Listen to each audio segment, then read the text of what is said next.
Kenalin, aku Atika Sari Devi dari Prodi Pendidikan Matematika semester 3 Universitas Mandiri. Alasan aku masuk Prodi Pendidikan Matematika karena selain aku tertarik dengan angka-angka, ternyata prospek kerjanya pun luas. Di sini aku mau bahas mengenai materi matematika diskrit, teori grup, dan information and communication technology dan media pembelajaran. Jadi, teman-teman, yang pertama kita akan membahas mengenai matematika diskrit. Nah, ada definisi matematika diskrit. Matematika diskrit adalah cabang matematika yang mengkaji objek-objek diskrit. Suatu benda disebut diskrit jika terdiri dari benda yang berbeda dan elemen-elemennya tidak bersambungan. Ada juga data diskrit seperti data yang terputus, bukan pecahan ataupun angka utuh.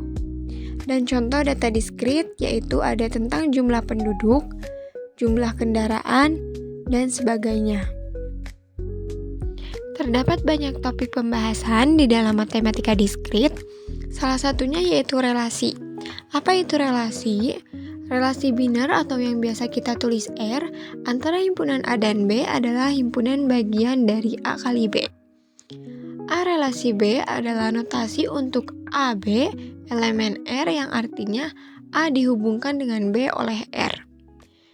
Himpunan A disebut daerah asal atau domain dari R dan himpunan B disebut daerah hasil atau rank dari R. Nah, ada contoh soal relasi matematika diskrit ya teman-teman. Misalkan P sama dengan 2, 3, 4, dan Q 2, 4, 8, 9, 15. Jika kita definisikan relasi R dari P ke Q dengan PQ, elemen R jika P habis membagi Q. Untuk penyelesaiannya, sudah diketahui bahwa P 2, 3, 4 dan Q 2, 4, 8, 9, 15. Yang ditanyakan R dari P ke Q dengan PQ elemen R jika P habis membagi Q. Maka akan diperoleh R sama dengan 2,2, 2,4, 2,8, 4,4, 4,8, 3,9, dan 3,15.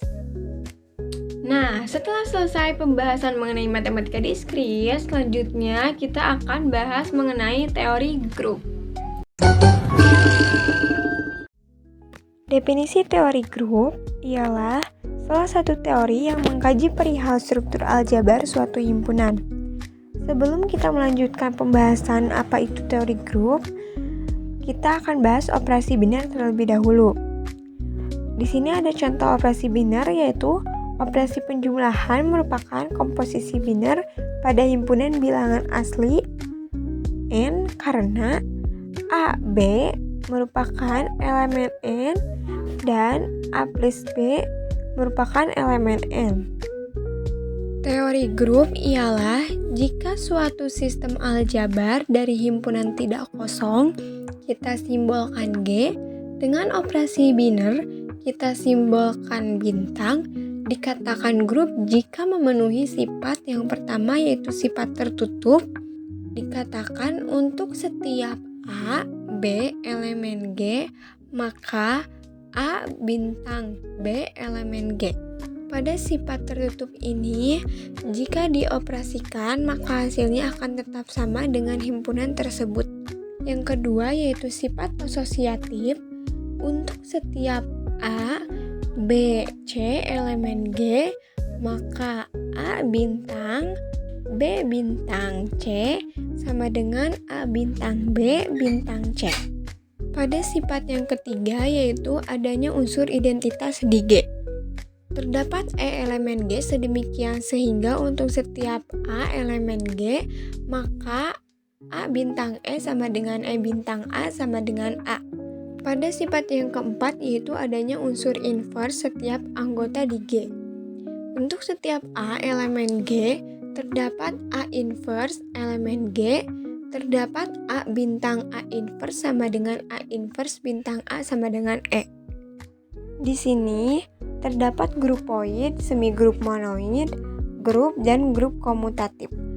Grupoid terdiri dari sifat tertutup, semigrup terdiri dari sifat tertutup dan asosiatif, monoid terdiri dari sifat tertutup, asosiatif, adanya unsur identitas di G, grup terdiri dari sifat tertutup, asosiatif, adanya unsur identitas di G, dan adanya unsur inverse setiap anggota di G. Dan grup komutatif terdiri dari sifat tertutup, asosiatif, adanya unsur identitas di G, adanya unsur inverse setiap anggota di G, dan komutatif. Nah, di sini ada contoh teori grup, yaitu himpunan bilangan asli dengan operasi penjumlahan, atau N yaitu himpunan bilangan asli, dan tambah sebagai operasi penjumlahan. Jawabannya yaitu himpunan bilangan asli dengan operasi penjumlahan merupakan semigrup tetapi bukan monoid. Berarti himpunan bilangan asli dengan operasi penjumlahan bukan juga merupakan grup. Kenapa? Karena semigrup itu kan berarti memiliki sifat tertutup dan asosiatif. Dan di sini juga kan bukan monoid. Berarti tidak memiliki unsur identitas. Jika ingin memenuhi sifat ketiga yaitu monoid, artinya harus memiliki identitas. Identitas itu jika dioperasikan hasilnya akan tetap pada bilangan itu sendiri. Contohnya pada bilangan asli seperti 5 ditambah berapa yang hasilnya akan menjadi 5 lagi. Supaya hasilnya 5, maka harus ditambah 0. Sedangkan 0 itu kan bukan termasuk bilangan asli ya, tetapi sudah termasuk pada bilangan bulat. Nah, ini alasan kenapa persoalan ini tidak termasuk grup. Karena himpunan bilangan asli N bukan grup terhadap operasi penjumlahan. Nah, teman-teman, setelah kita selesai membahas teori grup, yang terakhir kita akan bahas mengenai Information and Communication Technology dan media pembelajaran.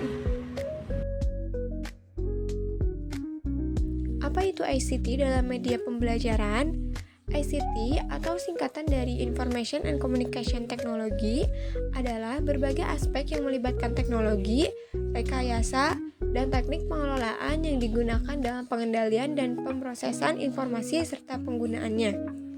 Hubungan komputer dengan manusia dan hal-hal yang berkaitan dengan sosial, ekonomi, dan kebudayaan.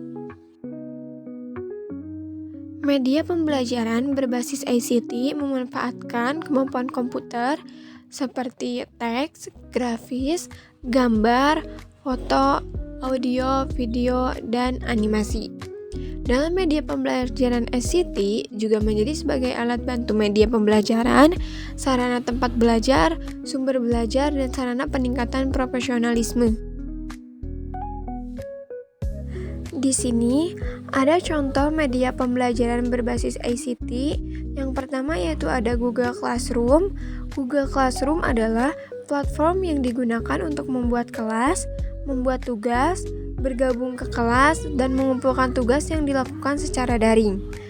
Yang kedua yaitu ada PowerPoint.